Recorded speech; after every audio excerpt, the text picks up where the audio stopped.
nosso colega João Santos Batista, que depois apresentará os convidados. Mas eu não queria deixar de agradecer aos convidados terem se disponibilizado e estarem aqui hoje, presencialmente e não remotamente, como vinha sendo o hábito. E mais nada de nós, estes seminários são dedicados a temas que têm a ver com problemas que dizem respeito a todos e que têm engenharia, que a engenharia tem um papel central na definição, no desenho, na análise de políticas públicas, e é desse ponto de vista que nós quisemos que fosse constituísse o fio condutor destas sessões. E, portanto, mais uma vez, muito obrigado a todos por estarem aqui. Passo a palavra ao Santos Batista. A partir de agora, quem manda. Ok, começo por agradecer ao professor Silva Matos o convite para esta sessão. Agradeço também ao professor Amilcar Soares, do Instituto Superior Técnico, engenheiro de Minas. Quando não me dá quem é nova, professor Amilcar Soares, do Instituto Superior Técnico, engenheiro de Minas, do catedrático. Na outra ponta também, palestrante, vai a professora Isabel Dias, da Faculdade de Letras da Universidade de Porto, professora de Sociologia, interessada por tipo de assuntos relacionados com, tanto, contactos com populações, relativamente às questões das relações entre as populações e os problemas que vão ocorrer. E, por último, last but not least, o professor Torres Costa, da Faculdade de Medicina.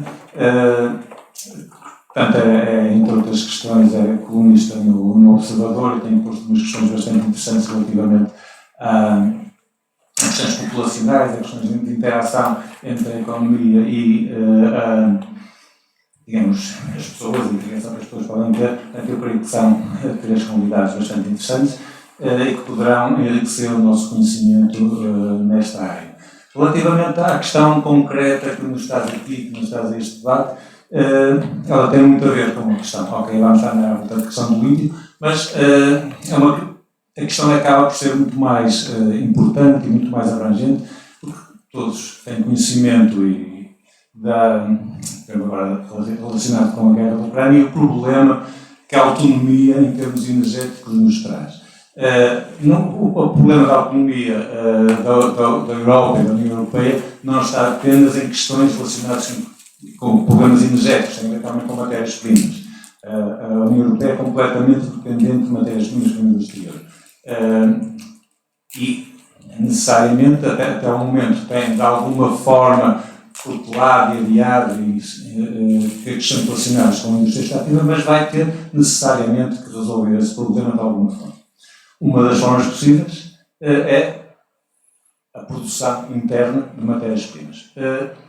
Nós aqui não estamos para dizer que sim ou que não, portanto, são questões políticas e quem, digamos, os decisores políticos é quem tem essa decisão, mas temos todo o direito, como cidadãos, de debater essas questões. E é isso que vamos fazer. Eu começava a passar a palavra para o professor Amilcar Soares. Não sei se quer falar da... Sim.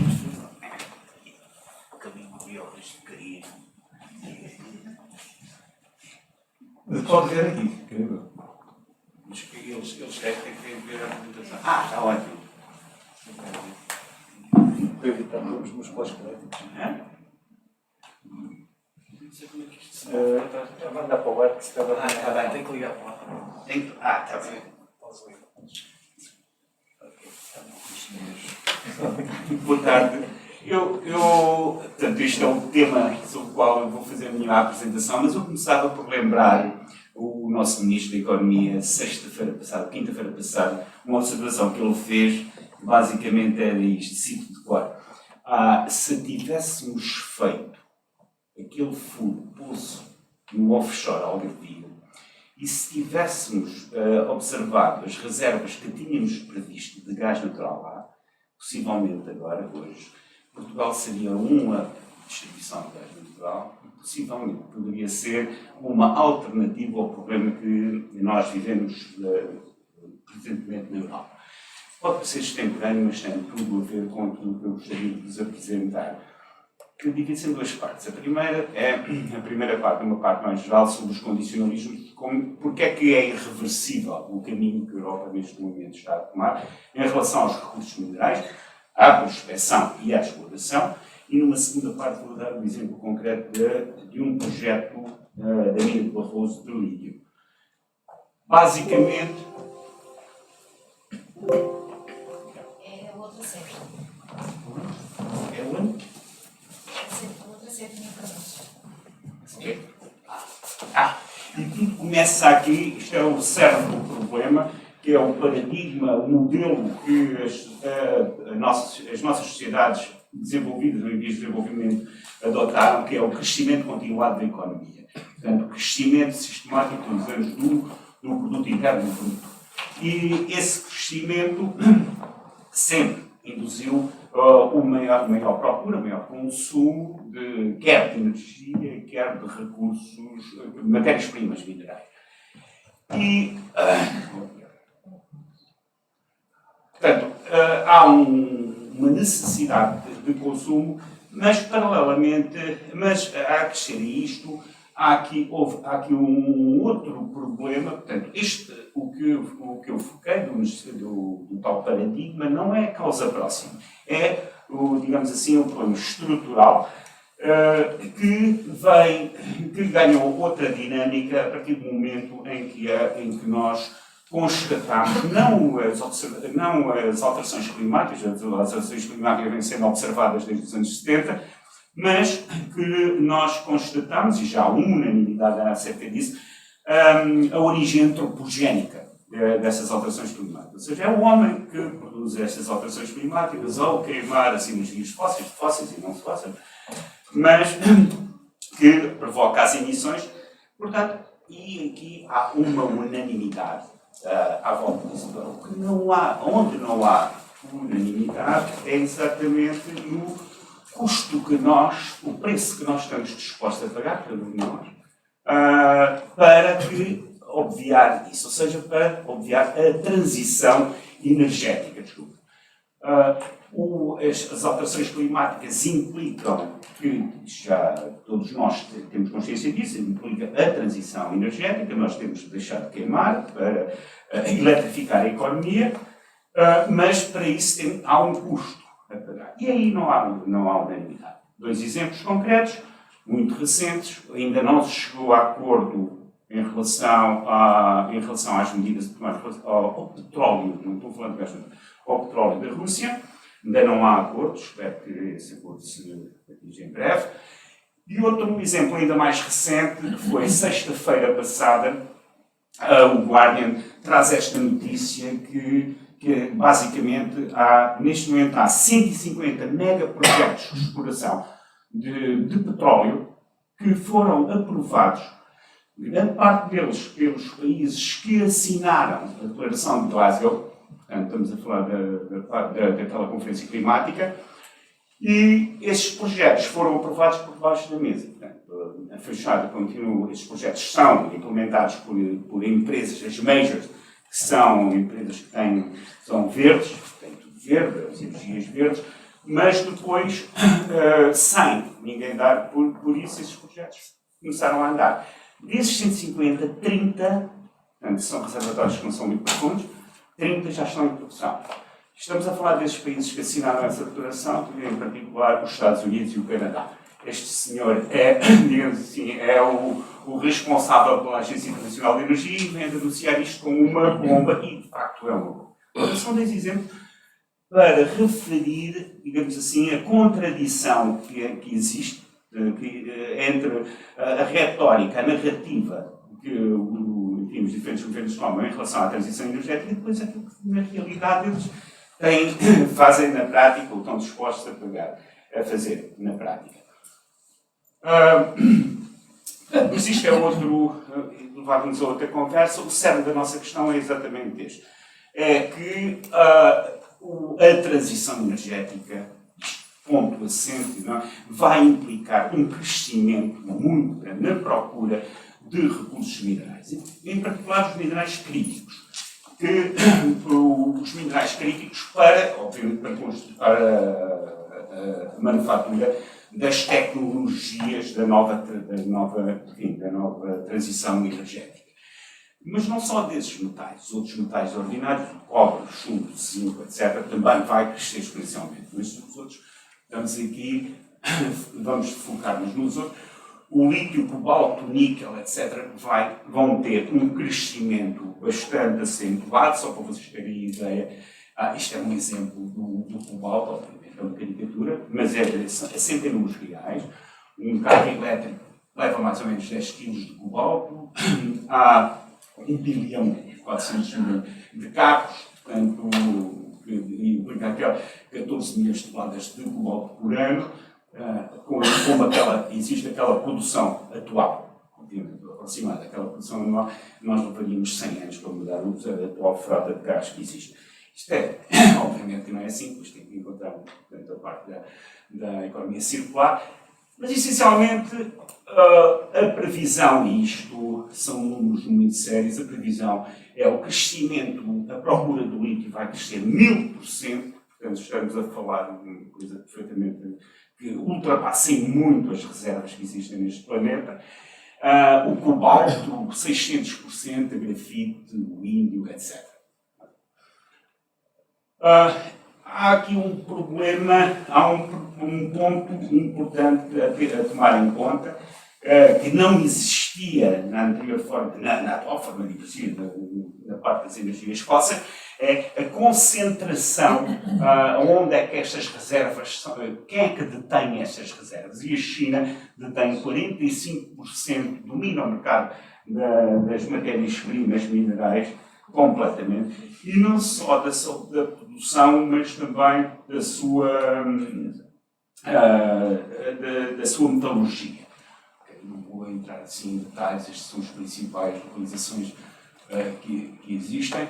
E vamos então ao ponto da Europa, antes de entrarmos na segunda parte da minha conversa, que é aquele seguinte. A Europa adotou uma política, tem adotado uma política assim um bocadinho esquizofrénica, desde, digamos assim, desde há 20 anos a esta parte, que consiste essencialmente em fechar os olhos de onde é que vêm os recursos minerais. Estamos a falar dos minerais estratégicos e não só dos outros. E portanto, não se preocupava. A minha preocupação é que quando entravam aqui tinham rótulo de limpos e, portanto, nós compramos um carro que tem 0% de emissões na sua construção, que não é verdade. Portanto, e toda a gente sabia onde é que a grafite era produzida na China, em que condições, o cobalto na República do Congo, a Bolívia, o lítio na Bolívia, em que condições absolutamente absurdas. E, portanto, com esta crise das matérias-primas, a Europa começa a inverter o seu caminho. Felizmente, desde há 6 anos esta parte, começa a inverter. E o que acontece neste momento é que a Europa começa a dar alvarás para autorizações, quer para prospecção, quer para exploração de minas.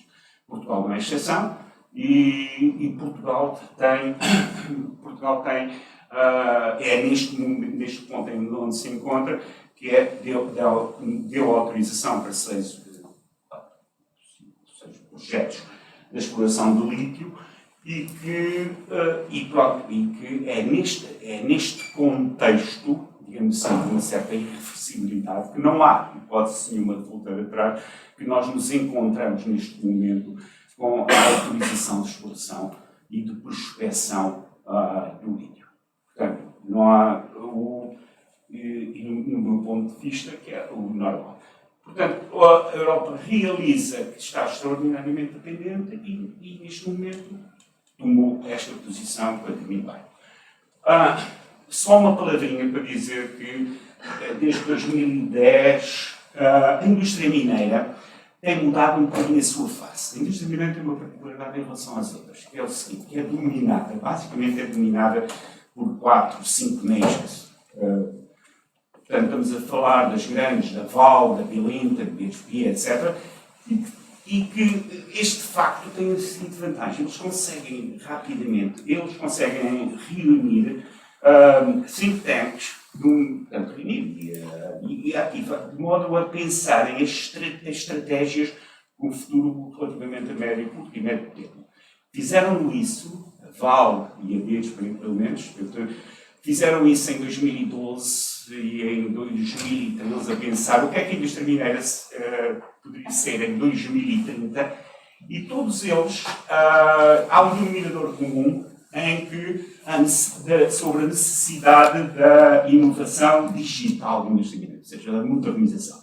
Para vocês terem uma ideia, cada vez mais pensaram que as descobertas eram cada vez mais profundas e ambientes mais complexos, e a ideia é tirar pessoas lá de baixo, por causa da segurança, automação, robótica, 4G. Isto não é ficção.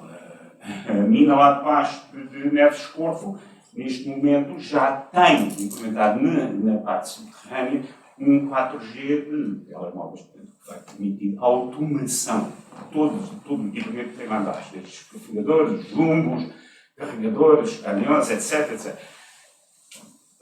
Numa palavra, a indústria mineira mudou de face. Já não é aquela indústria dos anos 70, 80, aquela que tinha aquela cara suja, poluidora, etc. Mas é uma indústria moderna e que tem a sua preocupação nos principais pontos da Digital Innovation.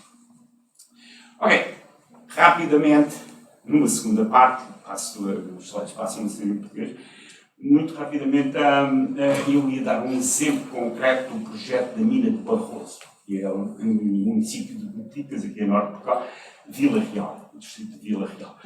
Esse é um projeto que foi aprovado, os estudos de impacto ambiental já foram aprovados, já houve discussão pública, etc.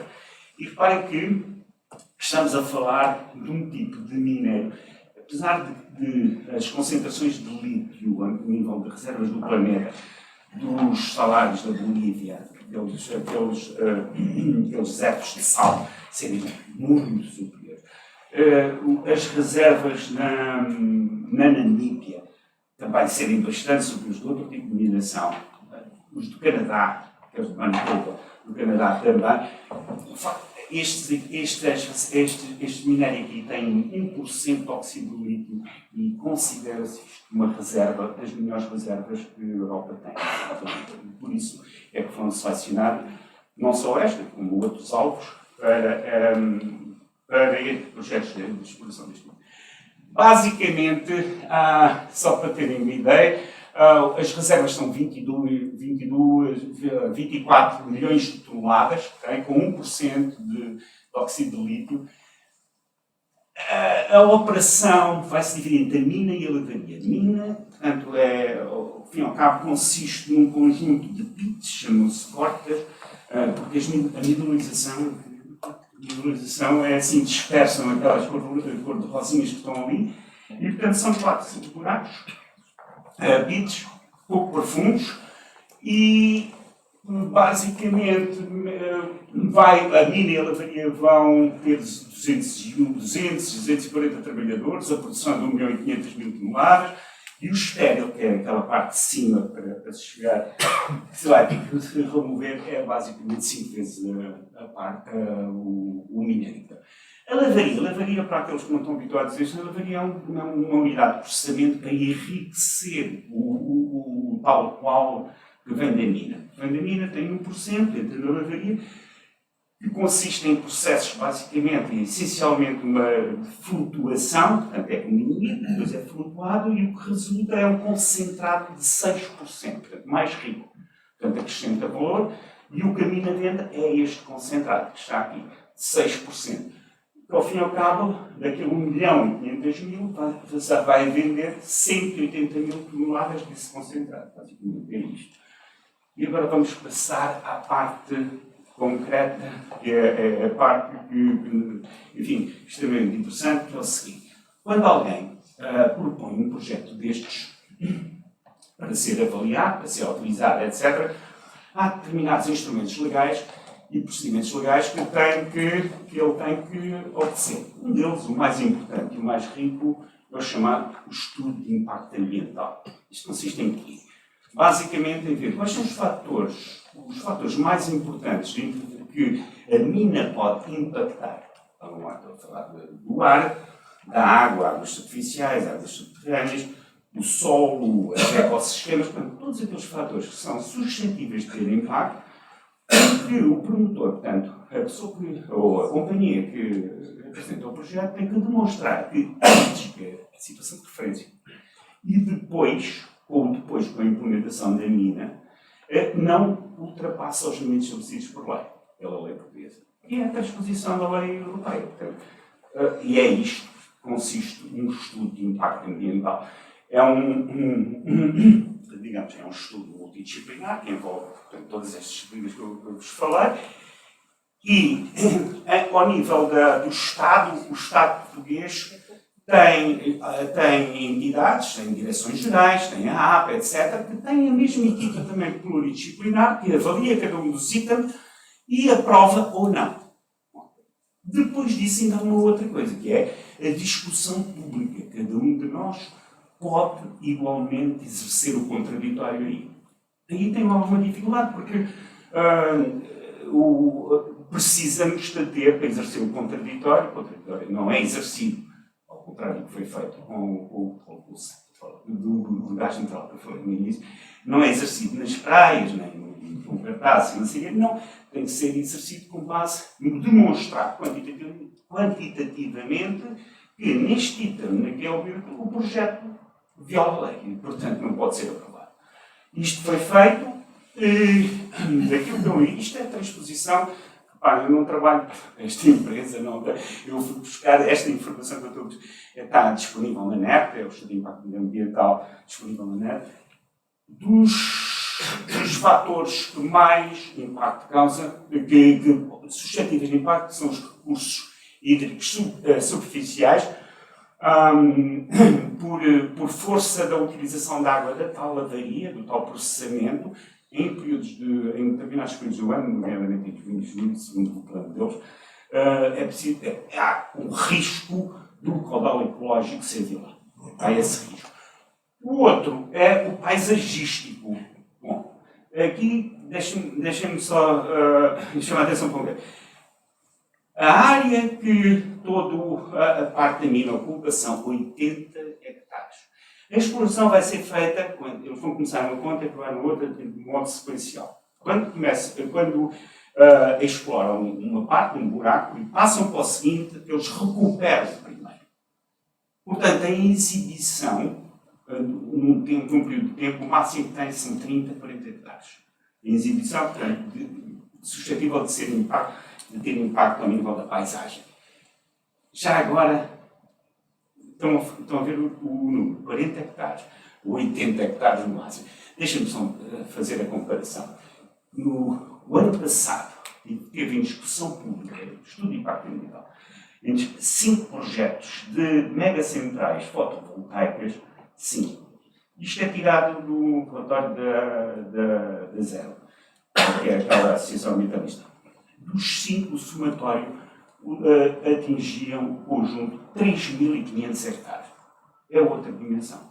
Mas, para as necessidades que temos ao nível da solar, eu prevê, o mesmo relatório prevê, que em 2030 pode-se chegar aos 10.000 hectares. Uma área equivalente ao Conselho de Lisboa. É muito. Deixem-me só mostrar-vos esta imagem, que é de um projeto já existente. Isto é daquele da central fotovoltaica de Alcontim, se não me engano, são 280 hectares. Portanto, ao nível A, e estão a ver aquilo no estudo de impacto ambiental, eles chamam aquilo de corredores ecológicos, para minimizar os impactos ambientais. Portanto, estamos a falar de coisas completamente distintas ao nível de impactos, ao nível da paisagem. Só tem um detalhe. O outro projeto mineiro, da mina ali do Barroso, dura 12 anos. Ao fim de 12 anos, não há mina, está tudo recuperado, de acordo com a lei, de acordo com aquilo que não há no plano. 12. Isto não. Portanto, a duração de uma central destas, cada painel daquela tem a duração de vida de 25 anos. Não quero ser pessimista, não há ideia muito segura da recuperação de resíduos neste caso. Nem aqui, nem ali. Finalmente, é o último slide, gostava de dizer uma coisa, que é a seguinte: apesar de ser uma mina de 12 anos, os impactos serem quase negligenciáveis, ser tudo isso, e portanto, por isso é que o projeto foi aprovado. Há aqui uma coisa, quer dizer, aquilo causa distúrbio. As populações locais vão ter ali um problema. Aliás, na origem da posição que a Europa tem tomado até agora, tem exatamente este, digamos assim, este princípio que é o do NIMBY, not in my backyard. Quer dizer, não no meu quintal. E por isso as populações locais têm que ser compensadas. De qualquer maneira. E está previsto, no tal relatório, estes dois planos, o plano de partilha de benefícios e o plano de boa vizinhança. Essencialmente, o plano de partilha de benefícios garante que as comunidades recebem uma parcela daquilo que a empresa vai ganhar. E da boa vizinhança define a utilização pelas comunidades e associações e instituições de algumas das infraestruturas, agora já. E, portanto, detalhes, recomendo que vocês batam na net, Mina de Barroso, e venham detalhes, que é um plano, na minha opinião, eu tenho, enfim, tenho alguma experiência nessa, que já exerci o papel do plano. Obrigado. Essa.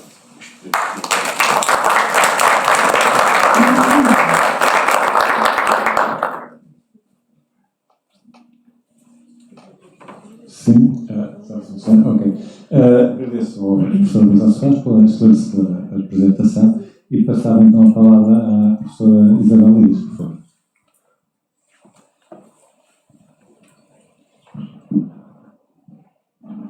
Muito boa tarde.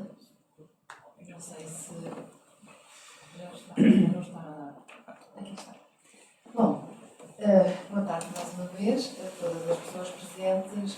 Uma saudação especial aos convidados, colegas deste seminário, e também um agradecimento ao professor Batista, que é o responsável pela minha presença aqui, mas também, se isto não correr nada bem, tenho que falar com ele. E digo isto, então, de brincadeira, porque isto representa, de facto, um desafio. Eu sou socióloga de formação, doutorada e agregada, tenho trabalhado desde sempre com metodologias participativas, com populações vulneráveis e, portanto, fui desafiada a pensar nos contextos sociais de mineração do lítio. De resto, o professor Amílcar Soares abriu, de alguma forma, deu sentido à minha intervenção quando falou na parte final do plano de partilha de benefícios e dos planos de boa vizinhança. E portanto...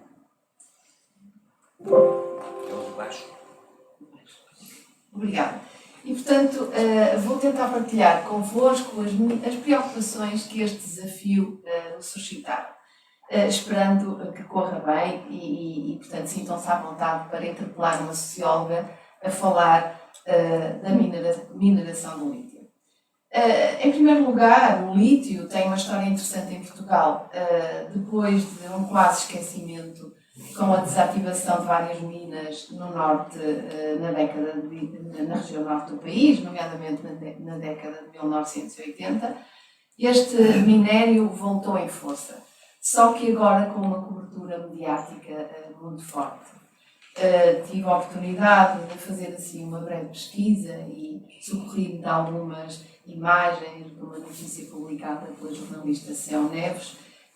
Encontramos na comunicação social muita informação e reflexão e informação sobre esta problemática. E, portanto, pode-se dizer que foi no século XXI que se deu, de alguma forma, um regresso ao aproveitamento estratégico do lítio, muito ligado, como já foi referido, ao facto de a tecnologia de base atual exigir muito a sua utilização, mas também ligado ao contexto de alterações climáticas que todos nós vivemos atualmente. Mais especificamente, foi em 2016 que se observaram vários pedidos de atribuição de áreas para a exploração do lítio em Portugal. Isto por parte de empresas nacionais e internacionais. Não vou aqui detalhar aspectos como a grandeza das principais ocorrências de lítio em Portugal. Vocês sabem melhor do que eu qual é a sua distribuição geográfica, mas de qualquer maneira Portugal é apontado, segundo dados do Serviço Geológico dos Estados Unidos, como possuindo a maior reserva de lítio de toda a Europa e sendo o sexto a nível mundial, apesar da América do Sul ser ainda a região do mundo com mais reservas, falando-se mesmo no chamado Triângulo Chile, Argentina e Bolívia. Mas a grande polémica neste domínio está ligada aos problemas de articulação entre o poder central e o poder local. E, como bem sabem, foram inúmeros os municípios que lançaram dúvidas sobre os impactos socioeconómicos da indústria mineira no território, isto também muito ligado ao receio e às preocupações com a preservação do património natural e paisagístico das regiões onde estas explorações ocorrem. E, portanto, nós temos vários exemplos cá dentro e lá fora que não correram bem, em que municípios ficaram com o património natural destroçado e, inclusivamente, com poucos benefícios económicos para contar, sendo por isso fundamental assegurar as necessidades das populações. Eu não sei se estou a andar muito depressa, mas, e esta é a minha opinião, mais uma vez, também é importante suscitar a discussão. De alguma forma, perde-se tempo com a questão do green mining. Por exemplo, o antigo Ministro do Ambiente, João Pedro Matos Fernandes, falava disso a toda a hora e o Governo, enquanto deteve a presidência rotativa do Conselho da União Europeia, organizou inclusivamente uma conferência dedicada ao green mining e em que se afirmava que este era uma pré-condição para uma transição verde. Mas, por exemplo, o Nuno Forner questiona se isto não será um mito ou se, porventura, o green mining não será um greenwashing. É possível ter uma exploração mineira responsável, mas o impacto existe sempre, como já foi aqui antes demonstrado. A mineração é necessária, não podemos manter de facto o nosso nível de consumo, ter os nossos iPhones, os nossos computadores, por exemplo, esperar que não haja mineração ou que ela existe, como referiu o professor, apenas no quintal dos outros. E aqui uma particularidade a destacar foi a impressionante mobilização da sociedade civil, que envolveu esta mobilização cidadãos, autarquias, organizações não governamentais, associações de defesa do ambiente, entre outros agentes importantes, e na verdade, isto representa, como podem ver, uma reação às consequências ambientais e sociais que as populações receiam vir a sofrer. E entre estes impactos, alguns também já foram aqui referidos, referimos-nos, por exemplo, à redução da qualidade de vida, com todo o barulho que uma prospecção mineira implica. Referimos ainda à questão do desperdício dos recursos financeiros que foram aplicados nas últimas décadas no turismo rural destas regiões e o impacto neste domínio. E claro, também referimos aos impactos ambientais, nomeadamente os impactos visuais, com clareiras a céu aberto, alterações no uso do solo, contaminação dos solos, deposição dos resíduos, que afetam também, como já foi aqui referido, a qualidade das águas e a acumulação de resíduos industriais, entre tantos outros efeitos, impactos importantes. E permitam-me aqui também referir um outro aspecto, é que, na verdade, esta não é uma questão consensual. Nós sabemos que a maioria das populações reage negativamente por força dos impactos antes descritos, mas também temos populações e pessoas que reconhecem o impacto positivo destas explorações ao nível da empregabilidade, ao nível da mobilidade da mão de obra e transferência, e ao nível de crescimento e desenvolvimento económico. E, portanto, esta não é, como noutras matérias igualmente importantes, uma questão que reúne um consenso geral. Permitam também este propósito, e aqui fazendo já um desafio para pensarmos nas questões ligadas com os poderes, os interesses e as políticas públicas, que no fundo é o grande tema que nos traz a refletir neste seminário. E, nomeadamente, Madalena Duques dos Santos, do Observatório de Ambiente, Território e Sociedade, observa, faz uma comparação muito interessante e que complexifica esta questão, ou que traz alguma complexidade a esta questão. Diz a autora que, quando comparamos a questão do lítio com contratos de concessão para a prospecção, pesquisa, desenvolvimento e exploração de hidrocarbonetos no mar e território português, que se deram entre 2007 e 2015, estes contratos opunham-se aos compromissos climáticos nacionais, europeus e internacionais que foram assinados nessa altura. Diz a autora, então, com o lítio a situação é ligeiramente diferente. Esta aposta está associada a uma transição energética e descarbonização do setor energético para a neutralidade do continente europeu em 2050, assumida no Pacto Ecológico Europeu e na Diretiva de Matérias-Primas Críticas, bem como em políticas e planos nacionais relevantes em matéria climática e de ordenamento do território. Ora, no primeiro caso, a controvérsia, segundo a autora, assentou na forma pouco clara como as decisões foram tomadas e a ausência completa de qualquer metodologia participativa com as populações. E, portanto, é disto que eu vou falar um bocadinho. Ou seja, podemos dizer que no caso do lítio a situação é ligeiramente diferente, contudo, continua a existir uma clara desarticulação entre os interesses do poder local e do poder central. Isso é óbvio, pelo menos para mim, mas não podemos deixar de dizer que pelo menos houve alguma divulgação de informação sobre as medidas previstas e até uma tentativa de ouvir as populações. Correu bem? Não me parece. A abordagem metodológica foi a mais ajustada, talvez.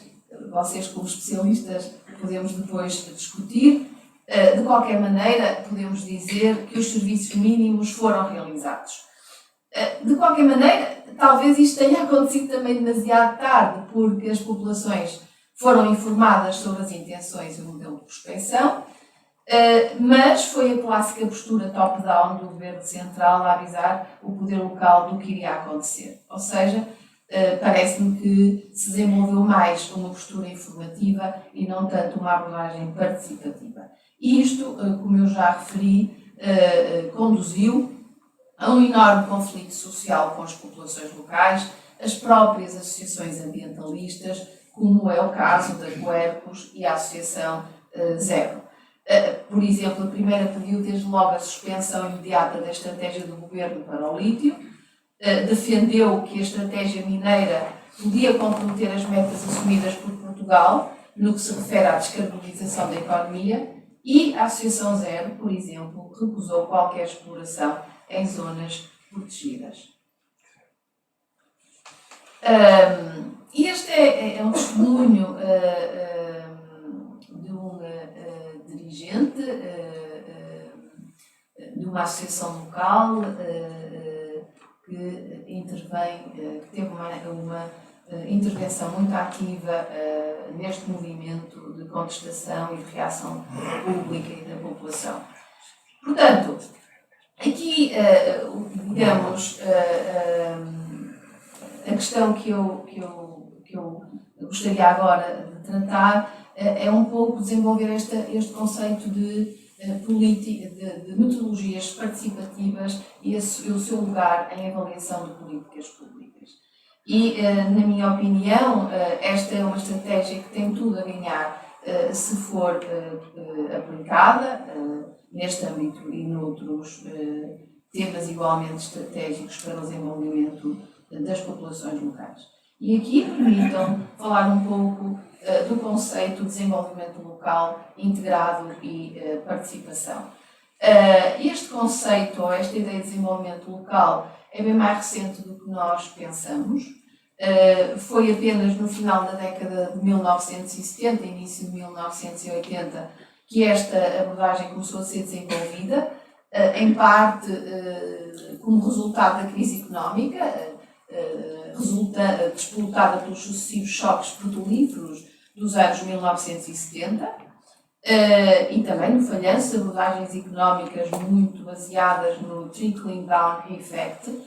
E aqui a ideia-chave, no fundo, é também promover, a ideia-chave subjacente a este conceito, é também promover uma crítica à perspectiva do desenvolvimento assente na maximização das oportunidades económicas, entendidas como sendo exteriores às estratégias dos atores e aos fatores culturais associados aos diferentes meios. Portanto, quando nós falamos em desenvolvimento local endógeno, referimos-nos ao desenvolvimento que entende e fomenta a capacidade articuladora e integradora dos atores locais. E, portanto, aqui a ideia é que é necessário satisfazer e melhorar as condições de vida de uma comunidade local, assumindo, portanto, a comunidade o protagonismo principal neste processo. Portanto, para avançar um bocadinho mais, e estão a ver que eu não tenho nada de capacidade de síntese como os engenheiros, o desenvolvimento local implica necessariamente, se quisermos ter êxito, o recurso a metodologias participativas e de empoderamento das comunidades locais e uma relação de trabalho em parceria horizontal e com uma articulação próxima dos vários atores. A este propósito, Rosanne Vallon fala mesmo de que que se trata de uma nova ordem democrática, em que a legitimidade democrática passa a incorporar a ideia de proximidade, de relação entre os governantes e os governados, de dar novas vozes e potenciar a formação e participação política dos cidadãos. Ou seja, estamos a falar aqui de uma forma de cidadania mais consciente. Agora, muito rapidamente, permitam apresentar aqui, segundo Alcides Monteiro, este autor apresenta a participação de cidadãos em políticas públicas como um conceito com diferentes graus.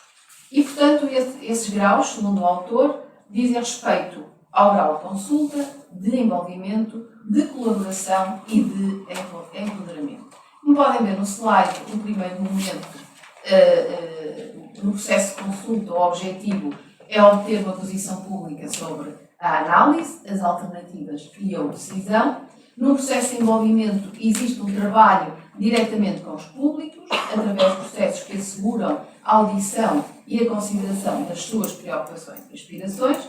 No processo de colaboração, observa-se uma parceria com os públicos em todos os aspectos da decisão, incluindo o desenvolvimento de alternativas e a identificação de soluções preferenciais, e num processo de empoderamento, os processos de decisão final são colocados nas mãos do público. É claro, já estou a exceder o meu tempo, não? É claro que é importante termos atenção e não se ver nisto uma panaceia.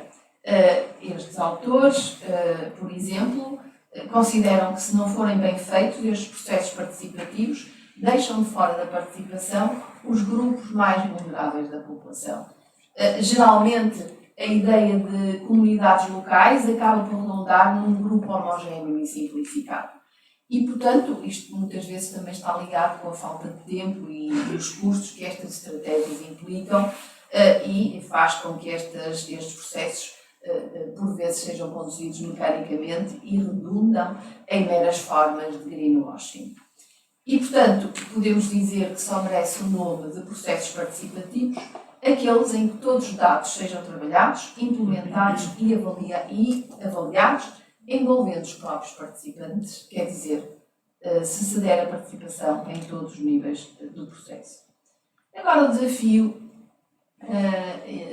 eu trago aqui um outro testemunho e por falar em todos os participantes do processo, muitas vezes a atenção, quando nós operacionalizamos estas metodologias participativas, desloca-se sempre para os mesmos grupos, os ditos informantes privilegiados. E esquecemos categorias sociais da população, porque achamos que esta indústria, este tipo de exploração não tem assim tanto impacto nas suas vidas. Não é o caso. Vejam aqui o testemunho de uma mulher idosa e da sua vizinha, porque estamos a falar de processos de desenvolvimento e de exploração económica que afetam, embora em modalidades diferentes, toda a população e comunidade envolvida. O desafio seguinte é mostrar-vos algumas das ferramentas participativas que podemos mobilizar para a auscultação da população e para o seu envolvimento nestes processos. E devem estar a pensar, eu apresento ali duas autoras que trabalham desde há muitos anos na sociologia, nas questões de género, e na verdade elas criaram um kit muito interessante para o âmbito das questões de género ao nível municipal. E esse kit, muito influenciado pelo recurso à Community Toolbox, desenvolvida pela Universidade do Kansas. Ora, entre a extração de link e os problemas de género, há um mundo de distância, pensam vocês, eu sei. Mas considero que falar de algumas destas ferramentas pode, para além das questões de género, pode trazer aqui, pode ser útil na medida em que elas, na verdade, são comuns a todas as metodologias participativas. E, portanto, aqui, permitam-me destacar muito rapidamente, e se calhar não é nada de novo, mas vale sempre a pena fazer este exercício, destacar as seguintes ferramentas que são muito utilizadas em metodologias participativas. O brainstorming, as comunidades de prática, o design thinking, o focus grupo, ou grupos focais, os painéis e júris cidadãos, o storyboard, o photo voice. São apenas algumas das ferramentas que nós podemos mobilizar. Rapidamente, sem vos querer amassar, o brainstorming permite recolher informação, incentivar, por exemplo, as pessoas, à participação de pessoas com as suas ideias e, portanto, aqui identificar, através de processos criativos, soluções para os problemas. As comunidades de práticas, no fundo, podem ser traduzidas em grupos de pessoas com responsabilidade num determinado processo, que têm interesses comuns na aprendizagem e, principalmente, na aplicação do aprendido. Portanto, há aqui o intercâmbio de múltiplas experiências como forma de pertença e participação num grupo social. O design thinking é uma metodologia de resolução de problemas complexos, de apoio à inovação. É uma ferramenta muito útil pelo seu papel na criação de soluções adaptadas à realidade e às necessidades das populações. E nós conseguimos produzir distintas informações com esta metodologia. O diagnóstico do problema existente, a partir de informações de natureza qualitativa e construídas também com a colaboração de stakeholders e outros agentes, ajuda-nos a produzir estruturas, categorias que sintetizam a realidade e interpretar aquilo que escutamos. O focus grupo também. Bom, pronto, aqui eu penso que posso avançar, isto já é muito conhecido, salientando só aqui, por exemplo, os painéis de júris de cidadãos, e estes painéis, por exemplo, são uma forma de cidadania participativa e, portanto, as pessoas podem ter um papel consultivo ou deliberativo. O storyboard, e aqui isto é interessante porque as pessoas acabam por participar a partir da construção de uma sequência de planos e, portanto, numa perspectiva de que uma coisa leva à outra. E depois aqui o Photo Voice acaba por ser bastante útil porque a partir, digamos assim, é uma forma diferente de utilizar a fotografia e das pessoas produzirem narrativas e interpretarem as suas experiências. Claro que estes modelos são aplicados sempre em função dos contextos, são interdisciplinares e transdisciplinares. É um trabalho feito in situ, nas comunidades, e, portanto, acaba também por ser, o conhecimento assim produzido acaba também por ser disseminado. Deixem-me mesmo para concluir. Estas ferramentas, na verdade, têm para além do seu potencial metodológico e de escutar e dar voz às populações, têm um propósito mais amplo.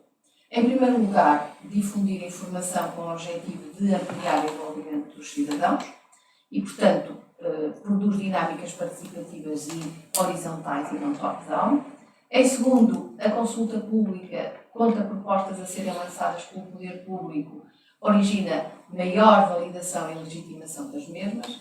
Em terceiro, a participação ativa possibilita o diálogo com responsáveis, a definição de agendas políticas, programas e propostas e, portanto, oferece maior garantia de transparência e equidade às políticas.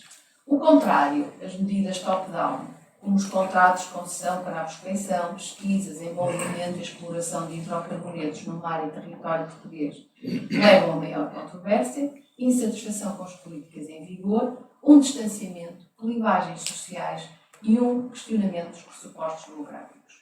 Portanto, o modelo participativo, voltando a citar Rosan Ballon, é uma forma de revigorar a legitimidade democrática através da maior participação entre governados e governantes e entre investigação científica e conhecimento dos cidadãos, entre políticas públicas e necessidades locais. Muito obrigada pela vossa atenção.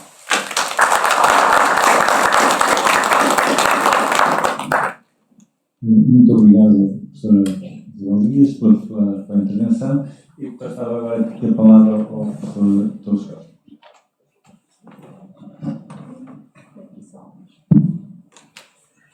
Muito boa tarde.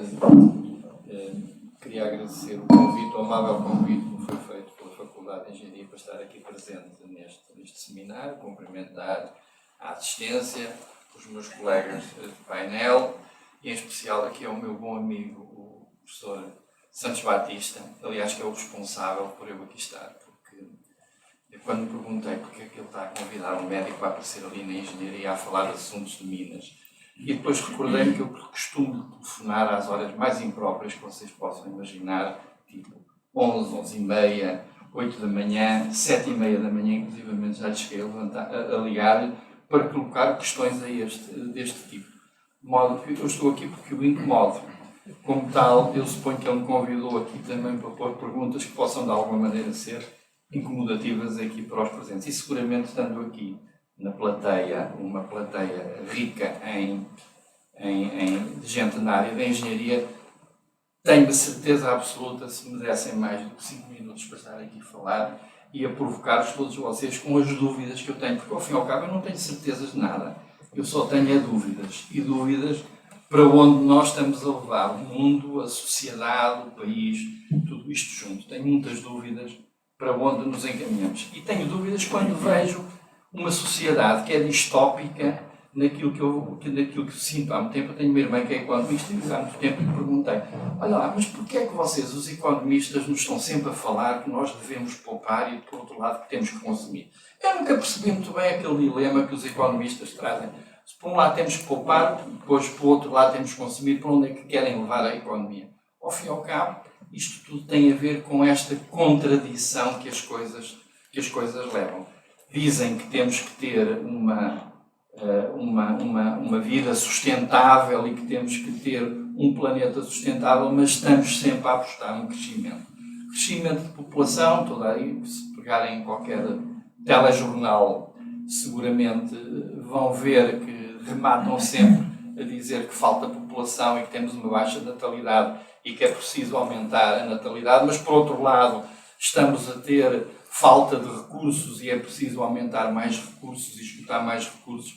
Eu sou um frequentador nato daquele foot fingerprint, acho que é assim que se designa, que é a pegada ecológica, e posso-vos dizer que Portugal atingiu os gastos daquilo que o planeta e a parte do nosso retângulozinho consegue repor em 6 de maio de 2022. Ou seja, nós precisávamos de 2,86 planetas Terra, com o respectivo componente de Portugal, para podermos ser sustentáveis para aquilo que estamos a consumir. E ainda continuamos sempre a insistir no consumo e no aumento.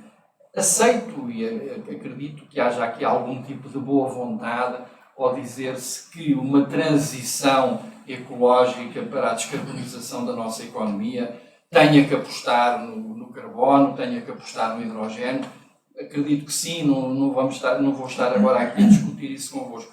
O que eu questiono foram as questões colocadas aqui pela professora Isabel Dias, que é como é que aquelas populações que vão ser influenciadas e vão ser as que vão sofrer na pele aquele tipo de exploração não são ouvidas sobre a forma como as coisas se vão decorrer nos próximos tempos.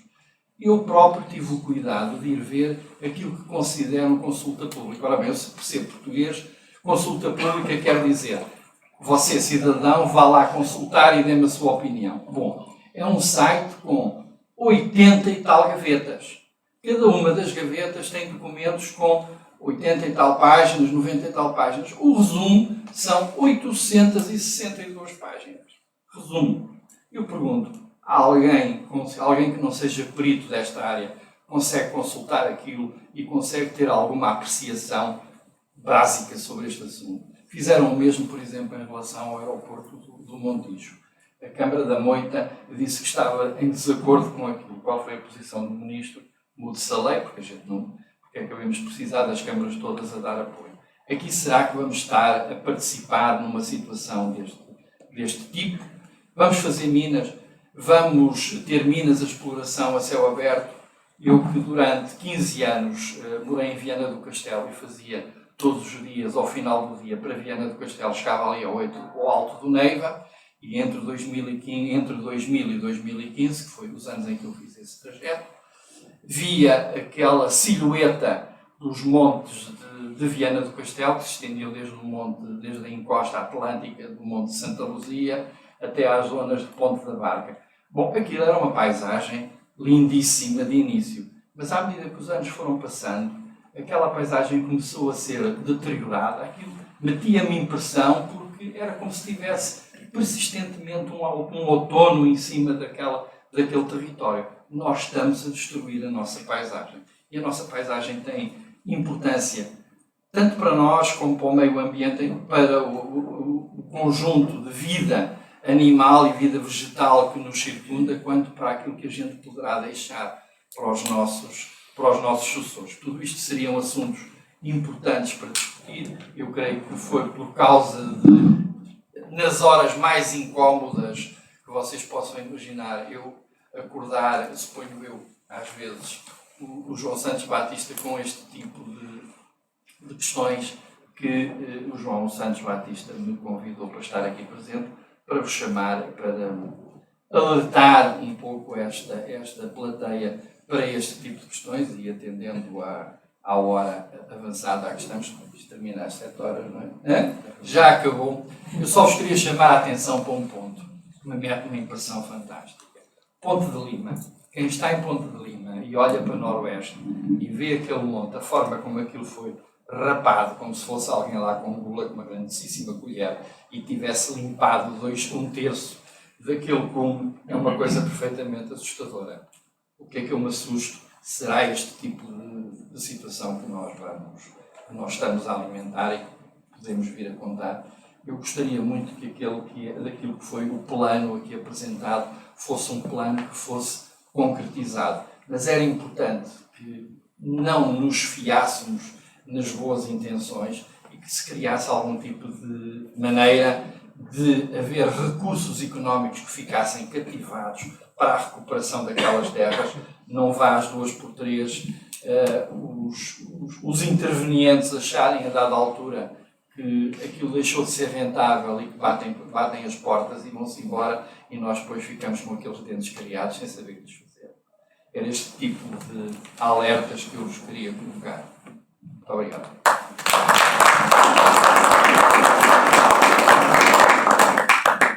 Ok, muito obrigado, Dr. Costa, pela apresentação. A ideia deste painel foi haver algum contraditório relativamente às questões das mídias, portanto, não haver uma ideia monolítica relativamente a essas questões. O papel das políticas públicas no meio de tudo isto é encontrar soluções para. Eu creio que, pelo que foi dito aqui pelos participantes, as soluções são possíveis, os caminhos de resolução dos problemas são possíveis, depende das pessoas, depende da maneira como as políticas públicas são implementadas. E nesse aspecto, penso que é muito importante e é fundamental o desenvolvimento tecnológico, no sentido de quando forem abertas, quando forem desenvolvidas novas explorações, essas explorações terem, digamos, um fim diferente do que nós, de alguma maneira, estamos habituados. Eu creio que, de alguma forma, é isso que está encaminhado. Espero que sim, tenho esperança que seja. De qualquer forma, digamos, creio que em termos de globais, devemos todos ter em atenção todas essas questões. Eu passava agora só para uma ou duas perguntas rápidas, porque já ultrapassamos a hora, ao público, e depois fecharíamos a sessão. Não sei, não está aqui ninguém. Eu passo a ser o menino dos microfones. Minhas felicitações a todos, gostei muito do que eu vi. Uma pergunta simples, não sei se terão esse valor. Valor em euros do lítio disponível que há em Portugal. Temos uma ideia de quanto é que vale o minério que está em Portugal? É muito rápido. Temos que distinguir aqui dois conceitos. Há dois conceitos, que é uma coisa são recursos, outra coisa são reservas. Os recursos conhecidos, esses são conhecidos, desses recursos conhecidos, só parte deles, uma ínfima parte, nomeadamente, olha, este que eu apresentei aqui, é que são reservas, são economicamente já viáveis, económica e ambientalmente viáveis à sua sustentação. Mas em termos de valor comercial, não. Este projeto gera riqueza suficiente para 12 anos de exploração. Eu só tinha, portanto, há de haver um valor que eu tenho tentado encontrar, mas não encontro. Portanto, digamos, em 10, 12 anos, quanto é que se consegue retirar em euros? Tanto quanto eu percebi, o recurso é do Estado, ou seja, tudo que está debaixo do chão é do Estado, penso eu, e digamos, aquilo que quem minerar dará em compensação, estamos a falar em 2%. Não. 2%, 3%, quanto é que eu percebi, não? Não. Quem vai minerar paga impostos, paga royalties, isto ao Governo Central, estão na lei, e em qualquer mina, em qualquer ciclo, não aqui em Portugal. E depois, para além disso, depois tem estas compensações locais. Okay. Havia alguém em cima que tinha levantado a mão? Já baixou a mão? Não sei se... está ali.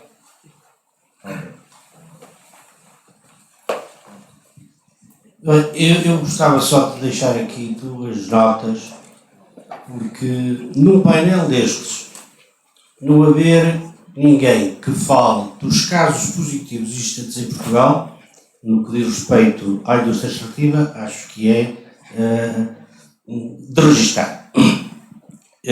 Porque, por exemplo, o Sr. Doutor fala da serra que tem aquele aspecto e não sei o quê, fez-me lembrar a engenheira Elisa Ferreira, quando era Ministra do Ambiente, chegou a Borba para um seminário e disse: aí encontrei as montanhas todas esventradas, e, digamos, há outros arquitetos que têm outra perspectiva para aquilo. Mas a questão é assim, julgo que a sua doutora fez uma intervenção muito interessante. Lamentavelmente não foi feita há meia dúzia de anos atrás. Porquê? O problema é que o comboio vai com uma velocidade muito grande e as pessoas criaram animosidade com isto e agora vai ser difícil explicar-lhes. Eu gostava de referir um exemplo prático que acontece, por exemplo, nas expropriações para as grandes obras públicas, em que alguém que organiza um serviço que esclarece as pessoas atempadamente faz com que o seu serviço avance a um ritmo completamente diferente daqueles em que as expropriações não são devidamente contempladas. Portanto, o problema principal aqui está num mau esclarecimento e feito fora de tempo, porque as pessoas, a maior parte das intervenções são relativamente a pessoas que não sabem, de facto, como é que as coisas vão ser feitas. Por exemplo, alguém sabe aqui na sala que nos últimos 20 anos a Empresa Nacional do Urânio recuperou todas as suas escombreiras e trata-se de uma matéria radioativa com outros perigos. Isso foi feito, está feito. Aqui em Vila Nova de Gaia temos uma pedreira com a área de exploração do maior centro que foi aqui apresentado pelo professor Amílcar Soares e neste momento está completamente recuperada. Vai ser uma zona riquíssima no futuro, contrariamente às zonas que clandestinamente foram ocupadas no seguimento das ocupações selvagens da seguir ao 25 de Abril, onde hoje só há construções clandestinas. Portanto, eu julgo que o problema principal é que as coisas não são esclarecidas atempadamente, porque é evidente que as populações têm razão se lhes disserem que as vão contaminar com pó, com vibrações, com isto e com aquilo, mas se lhes disserem que as regras de hoje, como dizia o professor, e muito bem, hoje podemos ter uma mina completamente automatizada, sem nenhum desses problemas, as pessoas têm direito a ser ressarcidas e inclusivamente de receber uma parte dos royalties. E julgo que é isso que está previsto. Portanto, o que parece que existe é um esclarecimento fora de tempo, atrasado. E agora é difícil vencer a animosidade que as pessoas criaram. Muito obrigado. Muito obrigada. Obrigada pelo comentário. É a questão da endogeneização do desenvolvimento local, como referi. E, portanto, algumas das metodologias que eu referi são muito importantes porque nos ajudam também, em proximidade com as populações, a desconstruir essas pré-noções. E são, digamos, esse conhecimento, de alguma forma, como diz, já estereotipado e que não é atualizado, porque hoje, como foi aqui referido, os processos de exploração e extração evoluíram e podem ser menos impactantes no meio e nas comunidades. Mas se não se mobilizar as pessoas e esse não for o ponto de partida, fazem-se os estudos que são necessários, foram citados, mas o ponto de partida tem que ser a mobilização e a participação e a escuta das populações. Claro que isso custa dinheiro, implica recursos, implica tempo e muitas vezes o desenvolvimento económico não se compadece com essa morosidade. E, portanto, são aqui sempre dilemas importantes que têm que ser geridos ao nível das políticas e dos desenhadores de políticas sociais e dos seus implementadores, nomeadamente envolvendo os inúmeros agentes. Concordo com o que disse, mas nós temos que fazer tudo possível para apanhar o comboio e liderar o processo. Já. Vou falar mesmo sem, talvez sim ou sem. Não. Só vou.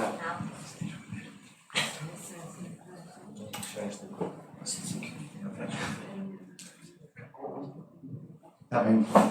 30 segundos. O seu último slide tinha aquela imagem. Portugal sem minas. É utopia. Pois, não, é uma utopia, mas é uma posição é um posicionamento Sim, muito comum. Muito comum. Até que ponto é que é racional ou não. Mas está muito interiorizado Portugal sem minas. Políticas participativas, ou a tentativa de envolvimento das populações, também não é que não haja, há bastantes. Agora nós estamos muito pouco dispostos a ouvir aquilo que não confirma as nossas convicções. E se a convicção é que Portugal sem minas, Eu tenho muitas dúvidas, alguma coisa, e deve sempre tentar fazer tudo e mais alguma coisa. Agora que se passa para Portugal sem Minas, Permita-me só esclarecimento, aquilo é um slide desafiador eu sei, para a reflexão e há uma posição, que é uma posição ativista do ativismo ambiental, não ambientalista.